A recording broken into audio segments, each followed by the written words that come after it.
Juice ഉണ്ടാക്കി തരും. അപ്പം മാങ്ങൻ്റെ ഒരു കാലമായതുകൊണ്ട് ഞങ്ങൾക്ക് മാങ്ങൻ്റെ ജ്യൂസാണ് കേട്ടോ അടിച്ചത്. അപ്പം ഞങ്ങൾ അവിടുത്തെ പ്രായമായ ആ ഉമ്മാനോട് ഇങ്ങനെ സംസാരിച്ചു കൊണ്ടിരിക്കുന്നു. അപ്പോൾ ഞങ്ങൾക്ക് ആ റൂമിലേക്കാണ് അവിടുത്തെ താത്ത ഈ ജ്യൂസും കൊണ്ട് വന്നു തന്നത്.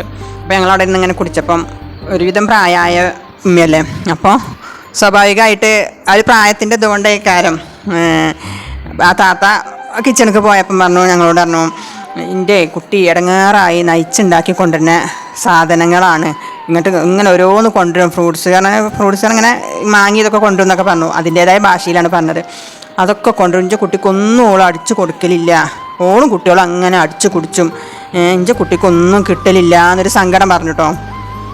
ആ വീട്ടിലുള്ള താത്ത അങ്ങനെ ജ്യൂസും ഇതൊന്നും ഹസ്ബൻഡിനെ കൊടുക്കാത്ത സ്നേഹിക്കാത്ത ഒരാളല്ല. പക്ഷേ ഈ ഉമ്മാക്ക് അങ്ങനെ തോന്നിയതുകൊണ്ടാകും ആ ഉമ്മ അങ്ങനെ പറഞ്ഞത്. ഒരുപാട് പ്രായമായ ഉമ്മയല്ലേ, അപ്പോൾ ആ ഉമ്മാക്ക് അങ്ങനെ തോന്നുന്നതാകും. സ്വാഭാവികമായിട്ട് നമുക്കും കുറ്റം പറയാൻ പറ്റൂല, നമുക്കും പ്രായമായി കഴിഞ്ഞാൽ എന്തൊക്കെയാണ്